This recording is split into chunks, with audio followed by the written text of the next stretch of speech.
साथियों नमस्कार।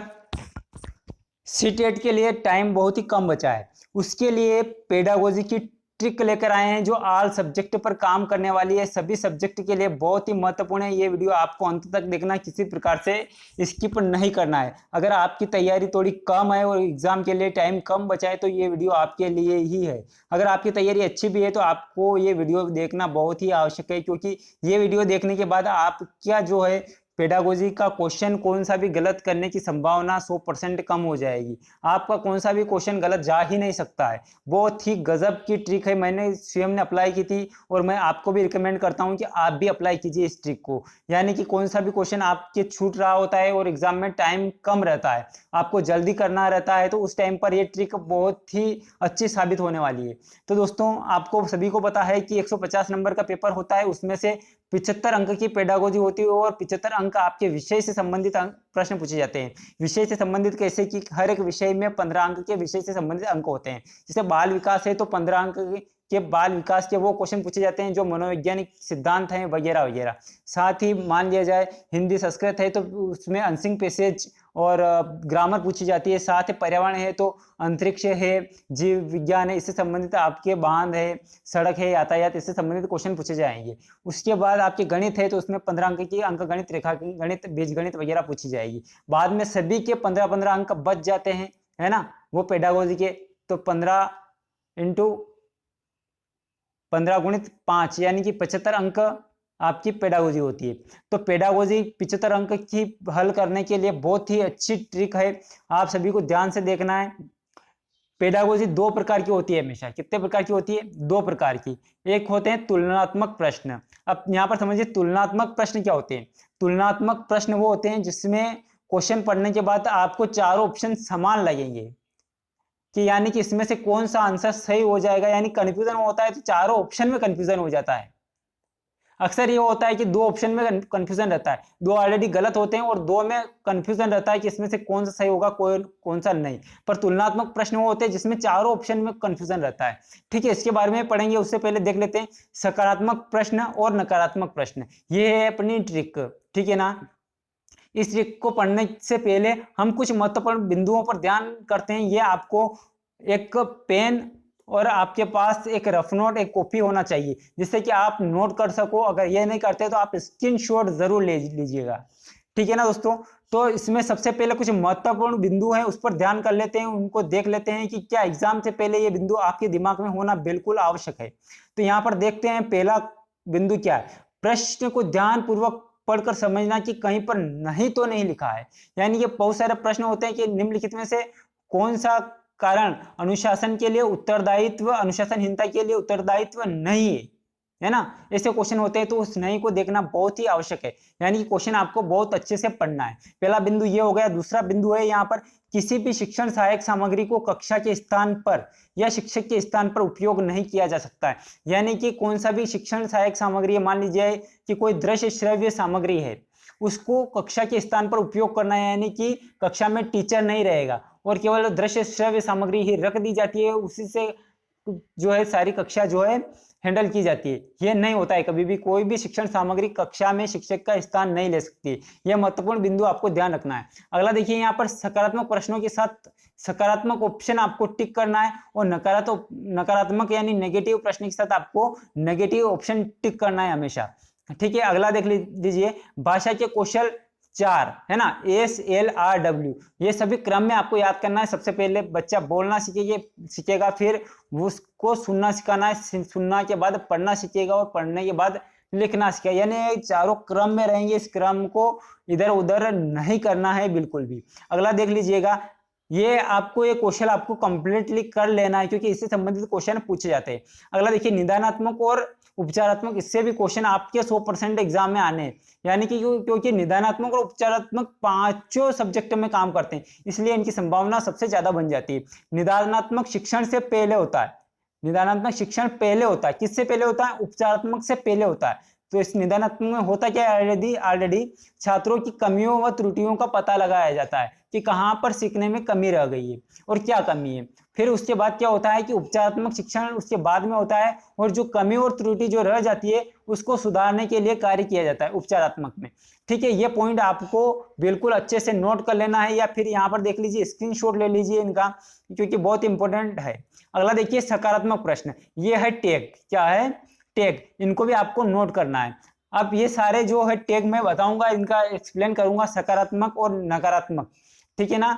इसके बाद मैं कुछ एग्जाम्पल लूंगा, आपको वीडियो अंत तक देखना है। एग्जाम्पल में आपको पूरा एक ट्रिक समझ में आ जाएगा कि ये टैग किस प्रकार से काम करते हैं, और एग्जाम में किस प्रकार के क्वेश्चन आएंगे, और हमें किस प्रकार से उनको हल करना है। तो यहाँ पर देखिए सकारात्मक प्रश्न में टैग किस प्रकार के रहते हैं। यहाँ पर देख लीजिए, करके सीखना, प्रोजेक्ट विधि, बच्चों की सक्रिय भागीदारी, सहयोग, बच्चों का स्वयं करके सीखना और समझाना। ठीक है ना। यानी कि यहां पर देखिए कि कोई क्वेश्चन ऐसा आता है कि निम्नलिखित में से कौन सा कार्य सही है जो अनुशासनहीनता की समस्या का समाधान के लिए किया जा सकता है। तो यहां पर ये पॉजिटिव प्रश्न है। प्रश्न कौन सा है? सकारात्मक प्रश्न है। ठीक है, अब ऑप्शन हो सकते हैं यहां पर कि पहला ऑप्शन है कि बच्चों की इस कार्य अनुशासनहीनता के लिए प्राचार्य से शिकायत करना, अभिभावक से शिकायत करना, दंड देना, या फिर अनुशासनहीनता का कारण का पता लगाकर उनको समझाना। तो यहां पर देखिए सकारात्मक प्रश्न है, इसलिए अपना सकारात्मक जो है ऑप्शन में आपको दिख रहा होगा कि उनको समझाना। इसी प्रकार से ये जितने भी टैग है ये इस प्रकार से काम करेंगे यहाँ पर, इसलिए आपको इन सबको टैग को इसके लिए लास्ट में एग्जाम्पल भी बताया जाएगा, इससे आपका पूरा सारा कंफ्यूजन दूर हो जाएगा। यहाँ पर देखिए सकारात्मक टैग पहले आप कंप्लीट कर लीजिएगा। रुचि पैदा करना, कल्पना शक्ति का विकास करना, सृजनात्मक विकास, रचनात्मक विकास, सर्वांगीण विकास, उसके बाद आता है अपना चिंतन शक्ति का विकास और प्रोत्साहित करना।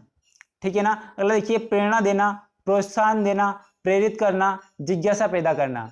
अगला देखिए बच्चों को अवसर प्रदान करना, भाषा प्रयोग के अवसर, बाल केंद्रित शिक्षा। ठीक है, ये बिल्कुल इंपॉर्टेंट चीज है, इसको भी आप नोट कर लीजिए, और स्क्रीनशॉट आप लेना मत भूलिएगा, और कॉपी हो आपके पास में, पेन हो तो नोट करना मत भूलिएगा। बाल केंद्रित शिक्षा, छात्र केंद्रित शिक्षा दोनों एक ही है ना, उपनाम है इसका। शिक्षक का स्थान हमेशा निर्देशक और सुधारात्मक रूप में होता है ना, और शिक्षक का स्थान हमेशा गौण होता है ना। दो प्रकार के होते हैं, मुख्य और दूसरे नंबर का होता है गौण। तो शिक्षक का स्थान बाल केंद्रीय शिक्षा में गौण होता है। अगला बाल केंद्रीय शिक्षा में बालक का स्थान मुख्य होता है और छात्र को प्राथमिकता दी जाती है इसमें। अगला देखिए व्यवहारिक जीवन से जोड़ना, पुराने ज्ञान को नए ज्ञान से जोड़ना। बच्चे का सामाजिक विकास कहाँ कहाँ हो सकता है? खेल के मैदान में होता है, परिवार में होता है, समाज में होता है, और पास पड़ोस में होता है। बहुभाषिकता वाली कक्षा में मातृभाषा संसाधन के रूप में कार्य करेगी। ठीक है ना। भाषा अधिगम के लिए अभिव्यक्ति के अवसर प्रदान करना, भाषा अधिगम के लिए भाषा अगर सीखनी है तो अभिव्यक्ति के अवसर ज्यादा से ज्यादा प्रदान करना है। पाठ्य पुस्तक की भाषा कैसी होनी चाहिए? घर और समुदाय की भाषा से मिलती जुलती होनी चाहिए। हस्तपरक अनुभव है ना, हस्त किए जाने वाले अनुभव, दैनिक जीवन से जोड़ना, प्रिंट समृद्ध माहौल और समावेशी शिक्षा। दृश्य श्रव्य सामग्री, भ्रमण, अर्थ ग्रहण, व्यापकता, ये सारे पॉजिटिव टैग है, इनको आपको स्क्रीनशॉट लेना है और कॉपी में नोट करना है। इससे संबंधित किस प्रकार से क्वेश्चन आएंगे वो भी आगे अपन देखने वाले हैं। अगला देखिए दूसरा प्रकार का जो अपना प्रश्न होता है वो होता है नकारात्मक प्रश्न होता है ना। तो नकारात्मक प्रश्न, नेगेटिव प्रश्न के लिए अपने को ऑप्शन भी किस प्रकार से ढूंढना पड़ेगा?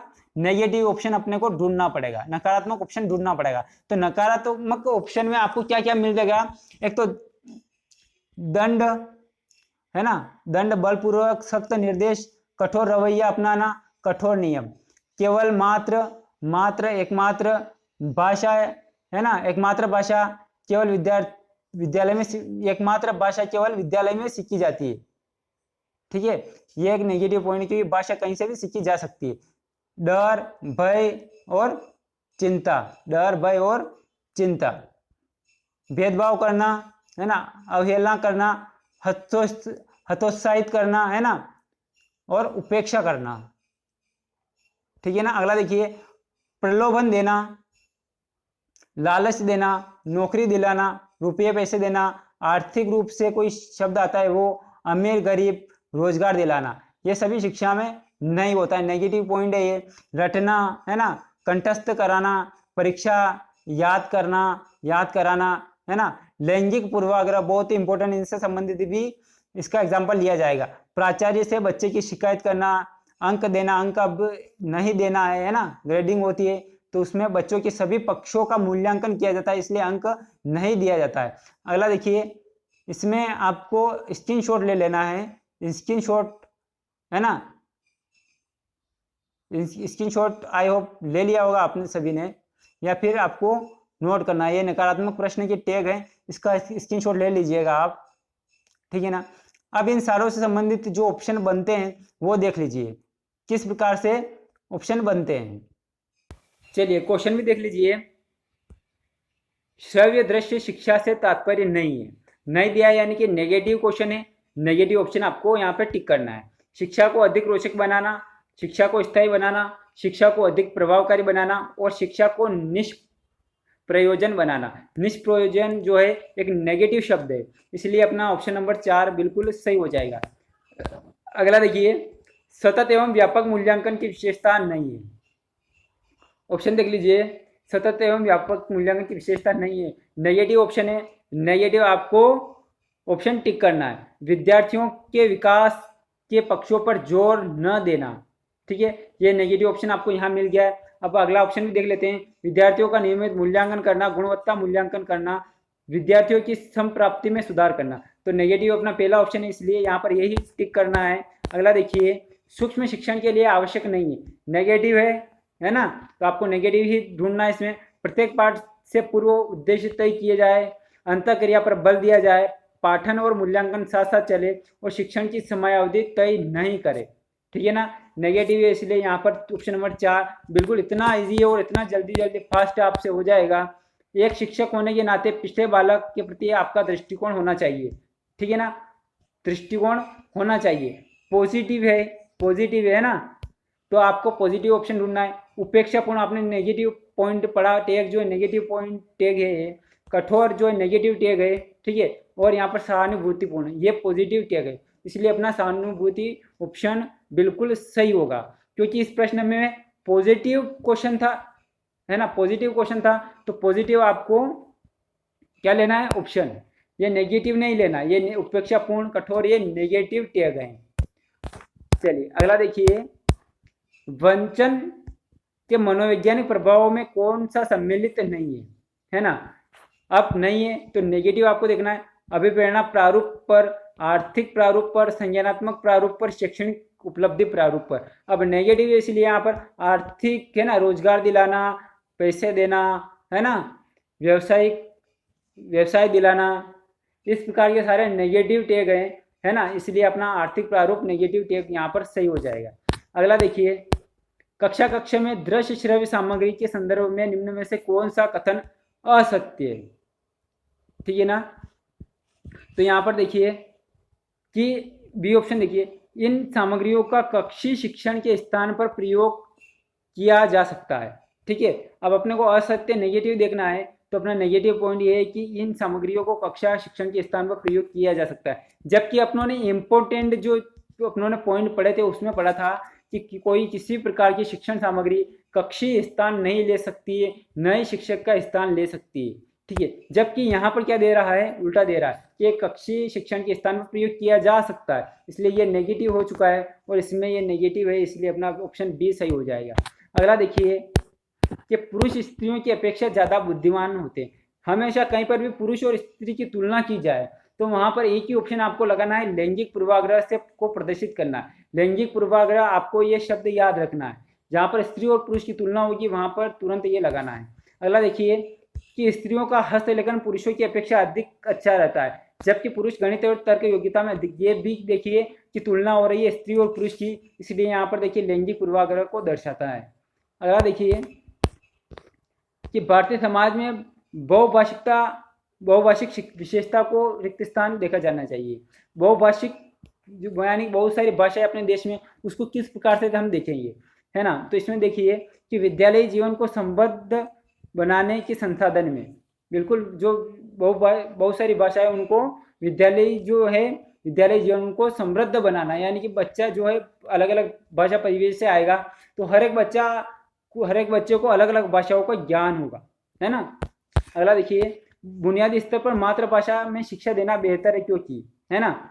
अब यहाँ पर ये देखिए कि ये इसके ऑप्शन देखिए, बच्चों में आत्मविश्वास का विकास करना, अधिगम को सरल बनाएगा, बौद्धिक विकास में सहायता करेगा और प्राकृतिक वातावरण में बच्चों को सीखने में सहायता करेगा। ये होता है तुलनात्मक प्रश्न। कौन सा होता है? तुलनात्मक प्रश्न। यानी कि इसमें जो है चारों ऑप्शन अपने को एक जैसे लगते हैं। तो इसका सही मैं यहाँ बता देता हूँ, प्राकृतिक वातावरण में बच्चों को सीखने में सहायता करना। इसकी ट्रिक में मैं बताऊंगा। अगला देखिए कि दल शिक्षण के लिए उपयुक्त कथन है। ये भी तुलनात्मक प्रश्न है। देखिए, दल शिक्षण के लिए उपयुक्त कथन आपके हिसाब से क्या हो सकता है? प्रत्येक दल सदस्य का उत्तरदायित्व पृथक स्तरीय होगा। ठीक है। अगला दिया, प्रत्येक दल का सदस्य का कार्य लगभग समान होगा। प्रत्येक दल सदस्य नेतृत्व का कार्य करता है। प्रत्येक दल सदस्य समविषयी शिक्षक ही होता है। अब चारों ऑप्शन एक जैसे हैं, इसमें पता नहीं चल रहा है कि इसमें सही ऑप्शन क्या होगा। तो ये है तुलनात्मक प्रश्न। इसकी भी बहुत अच्छी ट्रिक है, तो वो ट्रिक हम आगे वाले वीडियो में दिखाएंगे और उसमें पूरा विश्लेषण करेंगे।